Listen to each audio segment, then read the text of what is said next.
गांव के किनारे बसा एक छोटा सा घर, जहां रहते थे रामलाल और उनकी पत्नी सरला।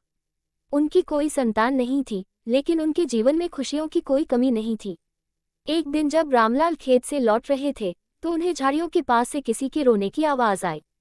पास जाकर देखा तो एक छोटा, भूखा प्यासा कुत्ते का बच्चा कांप रहा था। रामलाल का दिल पिघल गया। उन्होंने उसे गोद में उठा लिया और घर ले आए।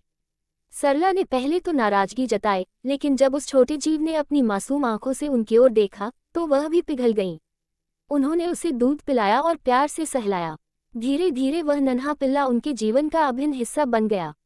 उन्होंने उसका नाम शेरू रखा। शेरू बड़ा होने लगा। उसकी मासूमियत और नटखट हरकतें पूरे गांव में चर्चा का विषय बन गईं। वह कभी खेतों में दौड़ता, कभी बच्चों के साथ खेलता, तो कभी किसी के घर में घुसकर रोटी चुराकर भाग जाता। लेकिन उसकी सबसे बड़ी खासियत थी उसकी वफादारी। रामलाल जहां भी जाते, शेरू उनके साथ होता। एक दिन गांव के कुछ बदमाशों ने रामलाल को परेशान करने की कोशिश की, लेकिन शेरू ने भौंक भौंक कर उन्हें वहां से भगा दिया। धीरे धीरे गांव में सबको पता चल गया कि शेरू न सिर्फ प्यारा है बल्कि बहादुर भी है। गांव में कई महीनों से चोरियों की घटनाएं बढ़ रही थीं। लोग डरे हुए थे। एक रात जब सब सो रहे थे, तो शेरू को कुछ अजीब आवाजें सुनाई दी। वह सतर्क हो गया और धीरे धीरे घर के बाहर चला गया। चांदनी रात में उसने देखा कि कुछ संदिग्ध लोग घर के चारों ओर घूम रहे हैं। शेरू ने तुरंत भौंकना शुरू कर दिया।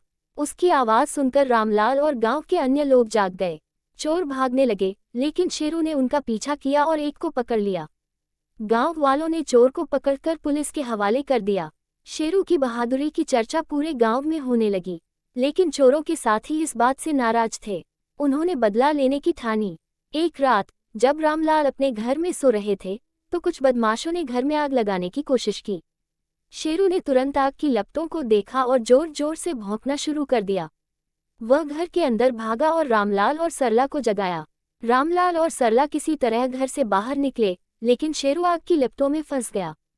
रामलाल उसे बचाने के लिए दौड़े, लेकिन तब तक बहुत देर हो चुकी थी। शेरू की बहादुरी ने उनके प्राण बचा लिए, लेकिन वह खुद इस दुनिया से चला गया। गांव के लोगों ने शेरू की याद में गांव के चौक पर उसकी एक मूर्ति बनवाई। रामलाल और सरला के लिए शेरू सिर्फ एक कुत्ता नहीं था, वह उनके बेटे जैसा था। उसकी यादें उनके दिल में हमेशा जीवित रहीं। शेरू की वफादारी और बहादुरी की कहानी गांव में पीढ़ियों तक सुनाई जाती रही। उसने ये साबित कर दिया कि वफादारी का सबसे बड़ा उदाहरण सिर्फ इंसान नहीं, बल्कि एक कुत्ता भी हो सकता है।